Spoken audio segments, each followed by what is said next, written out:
Peraí, deixa eu desligar o meu. Tá. Vamos lá.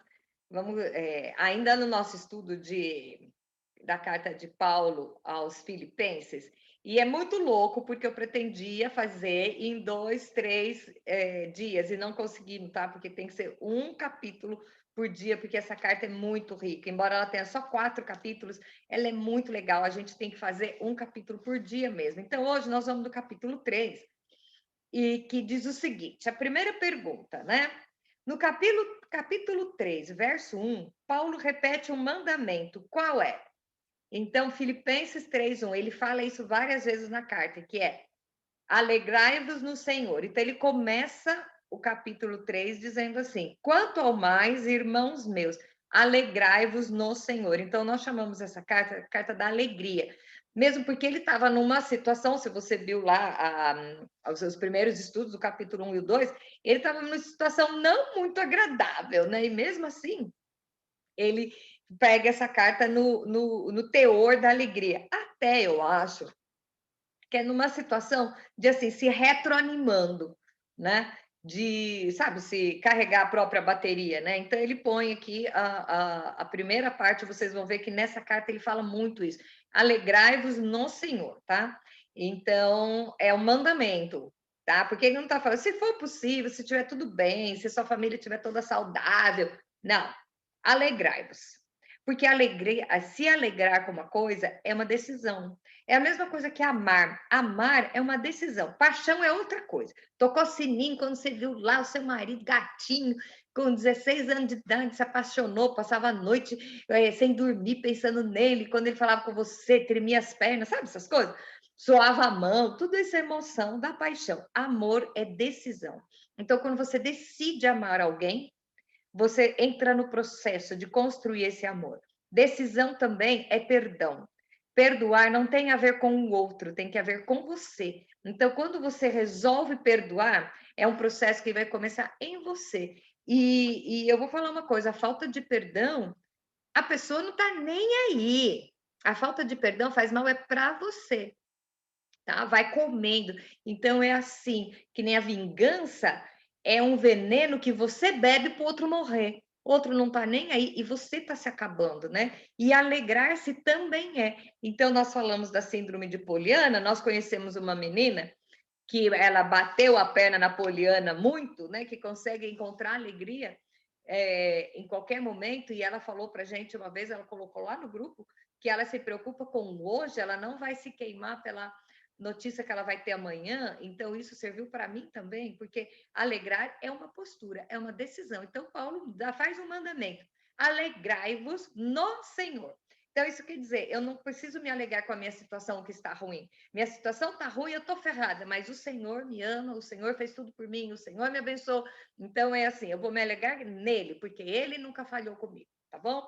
Então é um mandamento isso aí. Pergunta 2.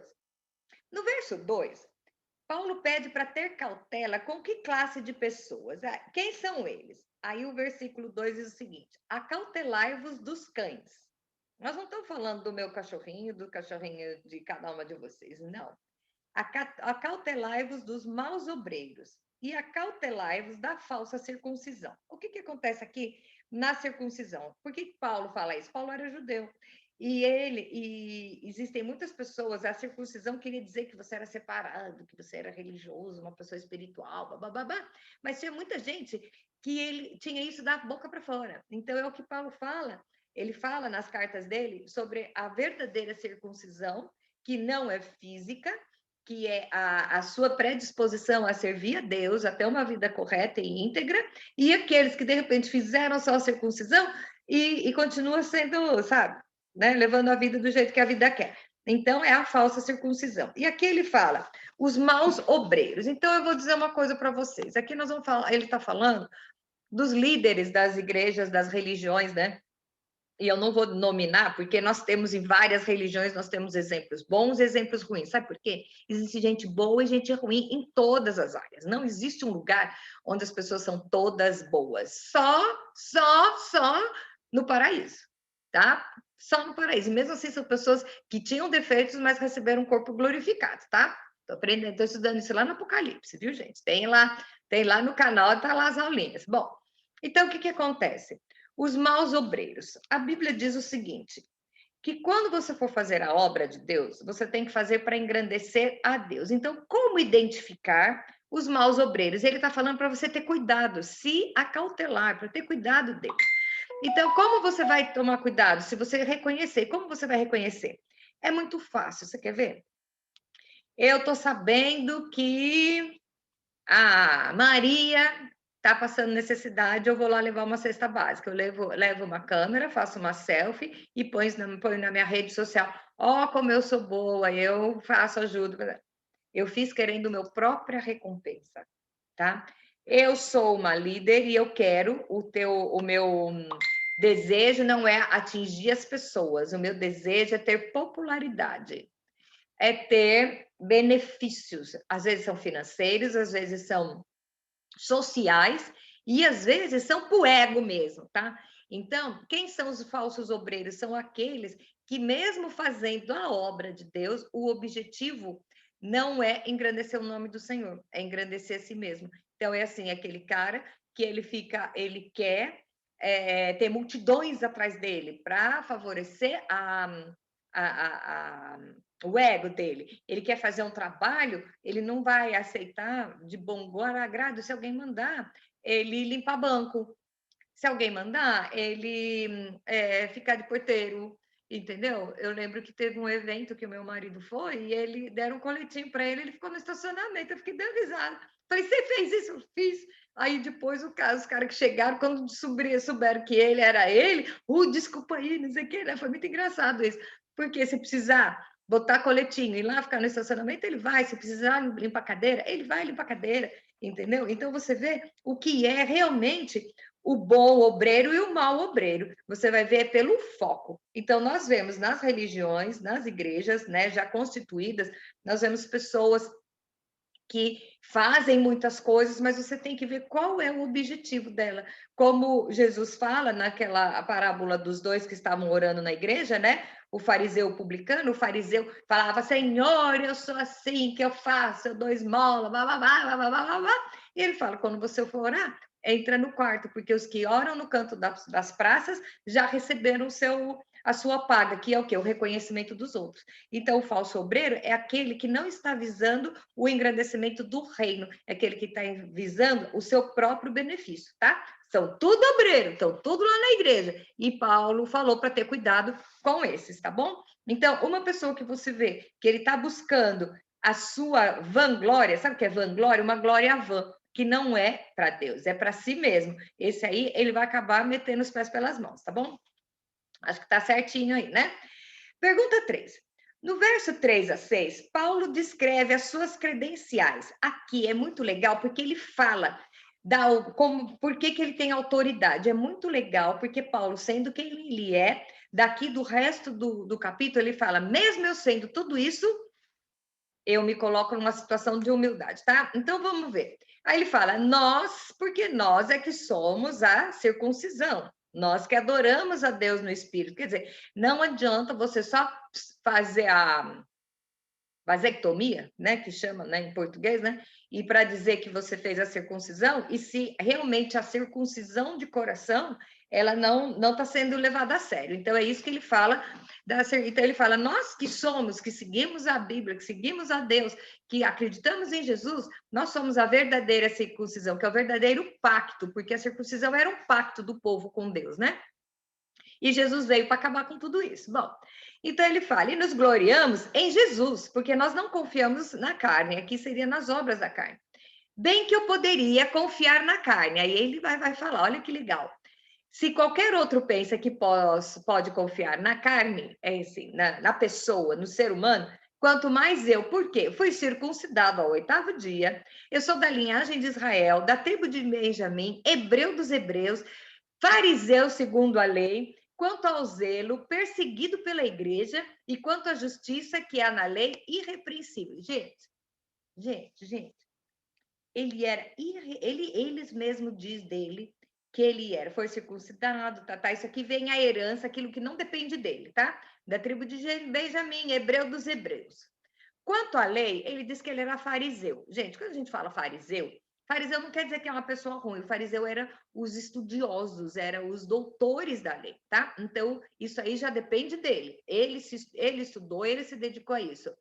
Quanto ao zelo, ele era perseguidor da igreja. Porque nós já estudamos lá da conversão dele, o que aconteceu com Paulo? No começo desses nossos estudos sobre ele, o que aconteceu? Ele era tão religioso, tão apaixonado, tão defensor, que apareceu uma seita, um povo dizendo que era contra o judaísmo e ele perseguia, porque ele era zeloso daquilo que ele acreditava. E isso era tão intenso nele que Deus o chamou, Jesus apareceu para ele e falou assim: agora você vai me trocar de time. Tá? Nós já conversamos sobre isso e é muito legal, porque ele perseguia a igreja, por quê? Porque a igreja ia contra tudo aquilo que ele tinha aprendido, tá? E ele fala que a justiça da lei, ele era irrepreensível. Nós conhecemos algumas leis. Então, eu pergunto, será que eu posso dizer, escrever que eu sou irrepreensível perante a lei? Não.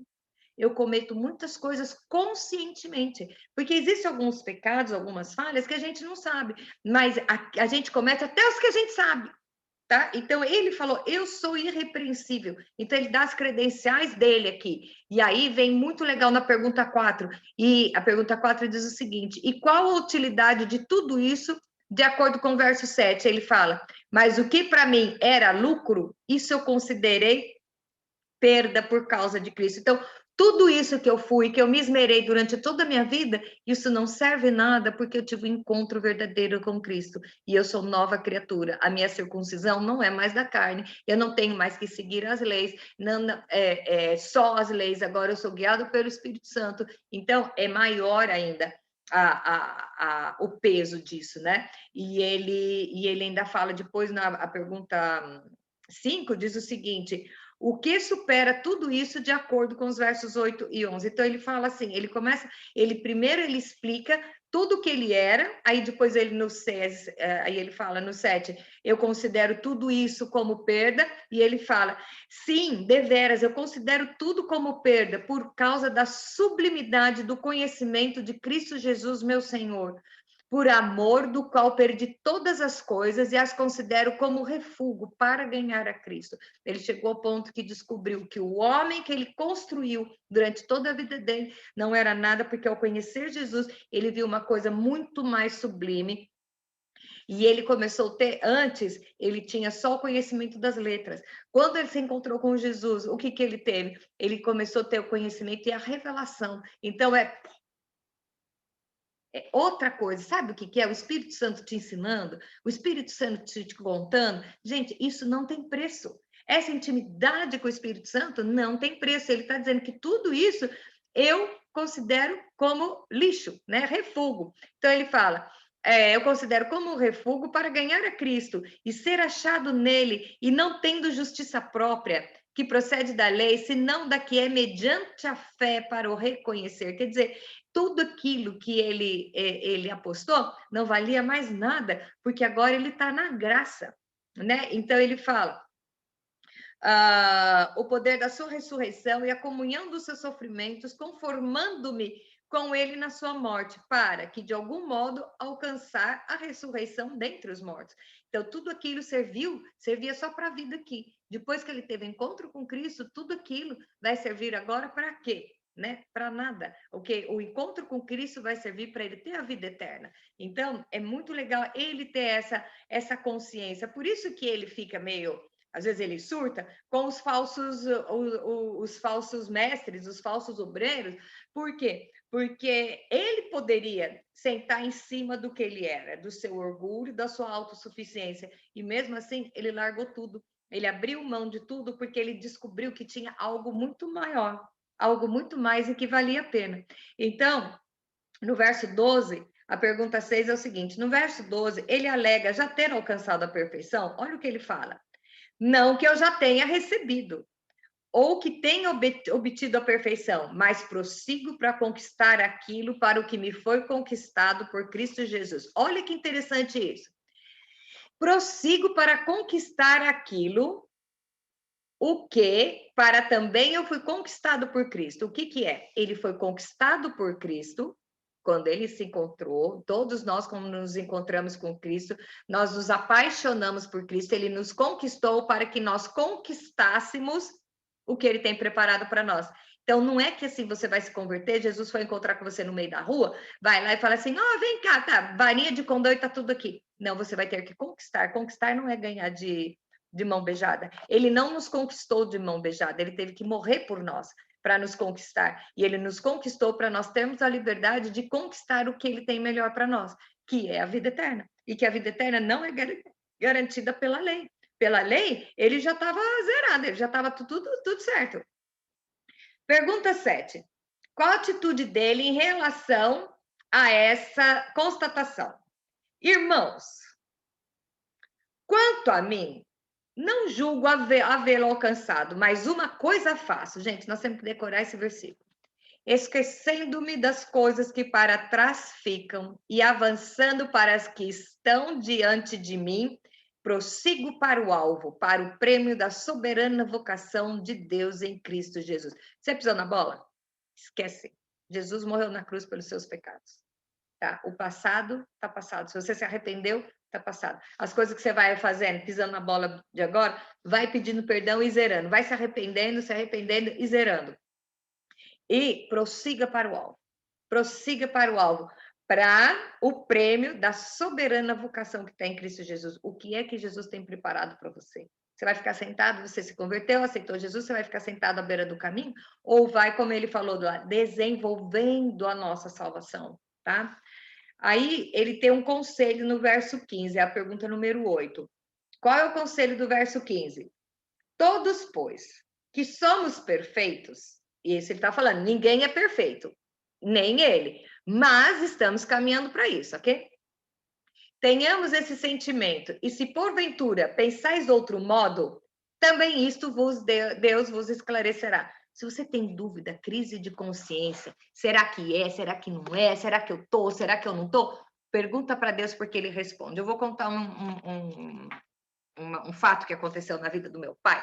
E o meu pai foi um cara assim muito doido, sabe? Muito legal, porque ele tinha as experiências, ele comentava comigo quando eu era criança. E ele era policial e ele era muito chato, tanto que a polícia do estado de São Paulo inventaram a solitária, acho que por causa dele, porque ninguém gostava de trabalhar com ele. Então a viatura sempre ia 2 e a solitária era ele, porque ninguém encarava, porque ele ia falando de Jesus assim, ele era até chato pra caramba. E ele começou a ser muito chamado para exorcismo. Então falava assim, tem uma pessoa com problemas psicológicos. Já sabia meu pai, porque chamava meu pai, que sabia que meu pai ia lá e resolvia o caso. E eu lembro que eu era bem criança, e eu lembro de uma conversa que ele teve com a minha mãe, eu ouvi meio que escondido, dizendo que ele estava em crise, que ele não tinha certeza da salvação. Muitas vezes, às vezes a gente fica na dúvida, será que eu sou salvo mesmo? Será que não é? E ele pegou e começou a orar, e meu pai era intenso em tudo, tá? Tudo, meu pai era intenso. E ele começou a orar e pedir para Deus responder para ele se ele era salvo e se ele era realmente filho de Deus. O que acontece? Um belo dia chamam ele na boca do lixo em São Paulo lá para ver uma prostituta que estava endemoniada. Porque esse pessoal mexe muito com macumba, com espiritismo, não sei o que, a mulher estava endemoniada lá. E ele conta que ele chegou lá e tinha o pessoal lá, né? Nossa, amarra ela, pega uma cruz de madeira, porque já viram que era demônio, que virava a cabeça para trás, rosnava, essas coisas tudo. E ele pegou e falou na hora, não adianta não, pegar a cruz de madeira serviu só para matar o filho de Jesus, em nome de Jesus você larga ela e sai fora aí, né, com autoridade. E o diabo que estava na mulher virou para ele e falou assim, eu odeio vocês, filho de Deus, e saiu da mulher.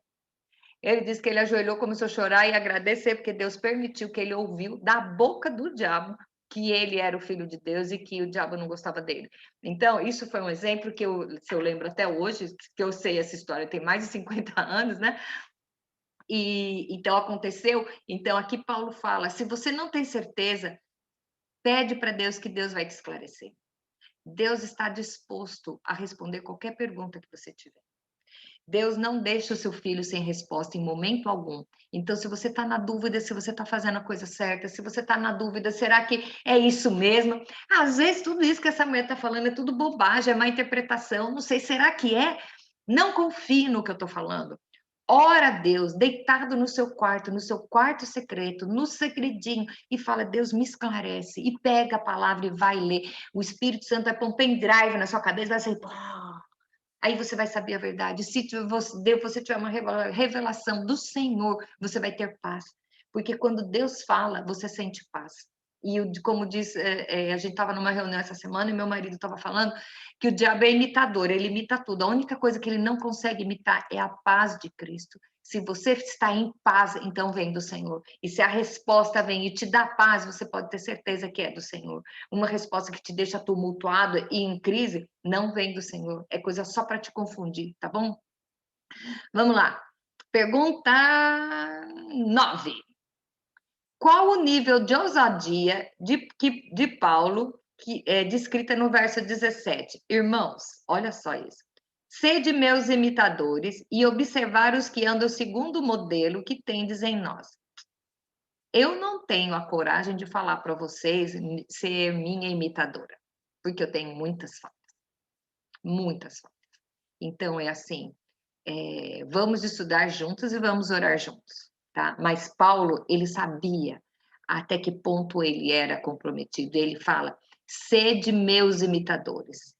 E observai os seus líderes, isso aqui ele está falando ainda daquele pessoal lá dos maus obreiros, né? Dos cães, acauteláveis dos cães. O que ele fala? Observa o comportamento das pessoas. Observa o comportamento para ver se você vai seguir fielmente ou não.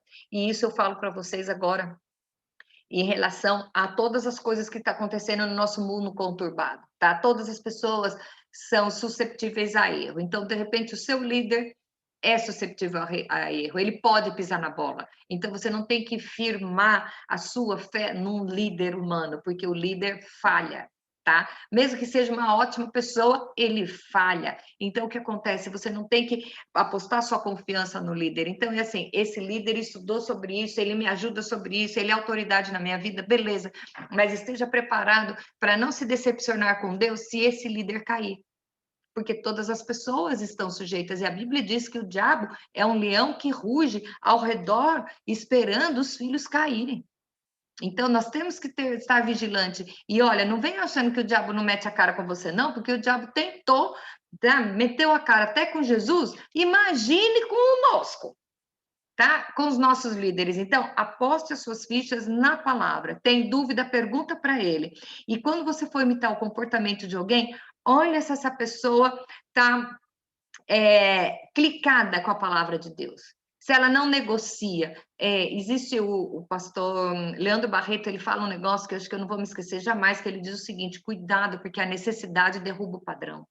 De repente, um líder, ele está precisando de dinheiro, ele começa a vender óleo que trouxe, óleo ungido que trouxe de Israel. Gente, fala sério, fala sério. Trouxe um petroleiro, quantidade de gente que vende o tal do olhinho ungido, sabe? Então você vê que há necessidade. Eu conheço pessoas que são profetas e que cobram para isso, porque estão com necessidades financeiras. Então eu tenho o dom da profecia, Deus não retira o dom, mas eu tenho o dom da profecia, eu profetizo uma coisa na sua vida, você fica feliz e depois eu boto um preço, porque eu acho certo você honrar o servo de Deus, mas a pessoa não pode cobrar. E se ela começa a cobrar, o que acontece? O que acontece? Ainda vai mudando o foco, vai sendo para a honra dela e para benefício dela. Esses são os falsos obreiros que Paulo menciona lá em cima, tá? Então, sede meus imitadores, Paulo fala, e observai-os que andam segundo o modelo que tendes em nós. Então, quer saber? Pega o padrão de Paulo e veja se o seu líder está seguindo o padrão dele, tá bom? Vamos lá. Pergunta 10. No verso 18 e 19, que tipo de pessoas andam no meio deles? Vamos lá, que agora é pesado. Pois muitos andam entre nós, dos quais repetidas vezes eu vos dizia, e agora vos digo, até chorando, que são inimigos da cruz de Cristo. Isso aqui ele não está falando de macumbeiro, de satanista, ele está falando de crente. Crente que eu digo é quem crê, tá? Ele está falando de gente de dentro das igrejas, que são inimigos da cruz de Cristo. São aqueles que vendem o evangelho da prosperidade, assim, exacerbado. Eu não sou do evangelho da miséria, não, porque Jesus não era pobre. E aí, assim, tem um livro que o meu marido escreveu que é bárbaro, que fala que Jesus nunca foi pobre. Ele explica por A mais B, biblicamente, o que é cada situação. Isso foi uma ideia criada na Idade Média, porque o Estado estava muito relacionado com a igreja e o Estado precisava de dinheiro. Então, o que eles fazem? Eles começaram a pregar que a pobreza, a miséria era bom. Então, você tinha que pegar todo o seu dinheiro e entregar para a igreja passava para o Estado, que era tudo junto, e que pobreza e miséria é uma virtude. E Deus não se alegra com a miséria das pessoas. Tá? Ele não se alegra, ele é um pai, ele é o dono do ouro e da prata, ele quer que seus filhos sejam prósperos. Claro que, de repente, existem circunstâncias, mas não tem que ser esse o final da sua vida. Então, enquanto alguém vem pregando que o dinheiro, a abundância, tá, passa na frente de você negociar os seus valores, negociar a cruz de Cristo, negociar o evangelho em benefício próprio, esse povo está no meio da igreja e ele fala, são os inimigos da cruz de Cristo. Tá? Então, é assim, nós vemos as pessoas negociarem, eu vou contar um outro fato, que eu conheci uma senhora, e que ela me disse que ela trocava de igreja toda vez. Eu falei, por que você troca tanto de igreja? Eu acho errado esse negócio de você trocar de igreja, né? Aí ela disse o seguinte, é porque eu sou viúva e eu moro com meu marido e eu não posso casar com ele, porque se eu casar com ele eu perco a minha pensão. E Deus sabe que eu preciso desse dinheiro. Então, cada igreja que eu vou, quando eles descobrem isso, aí é um escândalo na igreja, eu troco. Então, o que é? Até onde ela está confiando no poder de Deus de sustentar, né, da abundância, do suprimento de Deus na vida dela, já que ela está contando, não, eu vou ter que fazer uma coisa errada para poder ter dinheiro, porque senão, gente, peraí, o nosso Deus, ele honra quando você anda na linha. Então, quem apregou essas coisas são inimigos da cruz de Cristo. Eu conheci uma mulher que ela orava pelas meninas que eram garotas de programa, para que elas não apanhassem dos seus clientes, vocês me entendem muito bem o que eu estou falando, contanto que dizimassem o programa para ela. Você acha que isso é o quê? Inimigos da cruz de Cristo. E Paulo fala que para a gente ter cuidado com esse povo. E ele fala, o destino deles é a perdição. O Deus deles é o ventre, e a glória deles está na sua infâmia, visto que só se preocupam com as coisas terrenas. Então, vá atrás de quem está pregando o evangelho, o reino dos céus, a vida reta, sabe? E a vida abundância desde aqui também, porque a nossa vida eterna começou no dia que você se converteu, e Jesus morreu para que nós tenhamos vida em abundância desde aqui da terra. Eu não estou aqui para pregoar a miséria nem a sofrência, de forma alguma, mas onde que tem que estar o seu foco? A Bíblia diz, Jesus disse lá, buscai primeiro o reino de Deus, a sua justiça, e todas as coisas serão acrescentadas. Então, a prova de que você é uma pessoa próspera, nem sempre uma pessoa rica, é onde o principal não falta. E ela deita a cabeça no travesseiro e dorme em paz, tá? Isso é uma pessoa próspera. Bom, já estou mudando o tema. Voltando para Paulo, lá nos Filipenses. Pergunta 11. Qual deve ser o nosso foco e a nossa certeza? Está lá no versículo 19 e 21. Pois a nossa pátria está nos céus, de onde também aguardamos o Salvador, porque ele está lá e ele vai vir, o Senhor Jesus Cristo, o qual transformará o nosso corpo de humilhação para ser igual ao corpo da sua glória. Isso diz que Jesus vai nos dar um corpo glorificado. Se você for ver lá no Apocalipse, João fala do corpo glorificado, que vai ser meio parecido. Eu creio que eu vou olhar para vocês, eu vou reconhecer vocês, mas o meu corpo é glorificado. Ele não tem mais as mazelas do homem, que são as marcas do pecado, né? Que transformará o nosso corpo de humilhação para ser igual ao corpo da sua glória, segundo a eficácia do poder que ele tem de até subordinar a si todas as coisas. É Jesus que manda, tá? Nós temos que seguir o script e do resto ele cuida, todas as coisas e são subordinadas a ele. Então, qual deve ser o nosso foco, a nossa certeza? Nossa certeza é o quê? Minha vida é guiada por ele. Então, voltando, eu tenho que ficar falando do estudo do Apocalipse, porque eu estou fazendo, então eu estou estudando muitas coisas, é muito legal. Por quê? Eu estou com medo do Apocalipse, do que vai acontecer, porque não sei o quê. Gente, quem pega o livro com os selos é Jesus. É Ele que vai liberar todas as coisas que vão acontecer na grande tribulação. Então, nós estamos guardados por isso. Porque, pensa bem, um cara que morreu na cruz, ele morreu por mim, ele não vai sacanear agora comigo no final. Você está entendendo? Ele já fez o pior, o mais grave ele já fez. Então, nós somos protegidos. Então, relaxa, relaxa. Então, é assim, que eu falava com a Ana antes. Covid, tem que lavar a mão? Eu vou lavar a mão. Entendeu? Vamos tomar vacina? Ok, vamos tomar vacina. Ok, vamos, né? Vamos tomar cuidado? Vamos. Você está entendendo? Mas eu não vou queimar minha cabeça, porque a minha vida está nas mãos do Senhor. E Deus tem um propósito para todas as coisas na vida do crente. Nada na sua vida vai acontecer por acaso, porque todas as coisas cooperam para o bem dos que amam a Deus e aqueles que são chamados a um propósito. Então, até as enfermidades das nossas amadas, agora, Deus tem um propósito para isso. Alguém vai ser abençoado com essa situação. Ou a mesma pessoa, ou alguém em volta vai reconhecer o amor de Deus nessa situação. Vai se aproximar mais do Senhor porque viu uma situação dessa. Deus não desperdiça oportunidade. Então, muda o foco. Buscai primeiro o reino de Deus e a sua justiça, e todas as coisas serão acrescentadas. Está lá em Mateus, tá bom? Vamos lá. E aí, ele fala, a pergunta 12, ele fala qual é o apelo, isso já nós já acabamos, o capítulo 3, e eu vou colocar no capítulo 4, versículo 1, porque Paulo vai encerrar esse tema, né? Qual é o apelo de Paulo no capítulo 4, versículo 1? Ele diz o seguinte: portanto, meus irmãos, amados e muito saudosos, minha alegria e coroa. Os amados da igreja de Filipenses eram a alegria e a coroa dele. Quer dizer o quê? É a honra dele. Quer dizer, ele vê que o que ele fez teve fruto, tá? Não foi em vão o trabalho que ele fez com ele. Sim, amados, permanecei deste modo firmes no Senhor. Então ele fala, ele começa o capítulo dizendo: alegrai-vos no Senhor, e depois ele fala: permanecei firmes no Senhor. Então, que isso seja a nossa lição para essa semana. Para essa semana. Então, quais são as perguntas que nós temos que fazer? Se a gente estudar e não adaptar na nossa vida, não teve muito valor. Mas quais são as perguntas, né?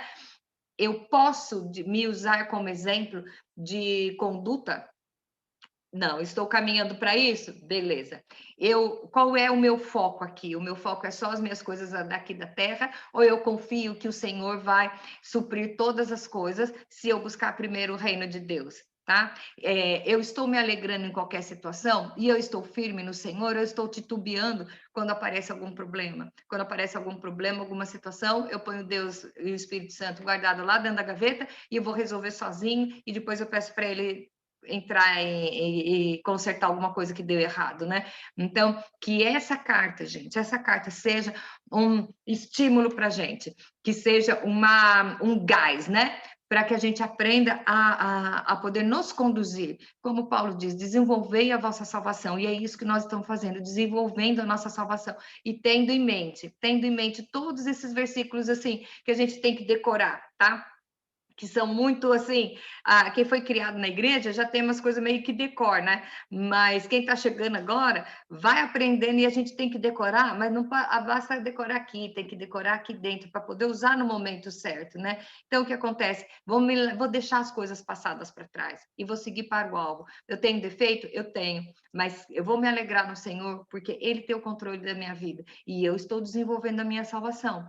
Por quê? Eu estou focando na minha vida além da morte. Estou focando não nos meus 80 anos, 80, 90 anos aqui. Eu estou me focando na vida eterna. E nisso eu vou permanecer firme. Mesmo que o mundo diga não. Mesmo que alguém diga para você, isso não faça assim porque não vai dar certo. Não seja certinho porque dá errado. Mas eu tenho fé, eu sei que Deus vai aparecer com alguma providência se eu estiver seguindo o script certinho. E se você tiver dúvida de alguma coisa, Ele responde.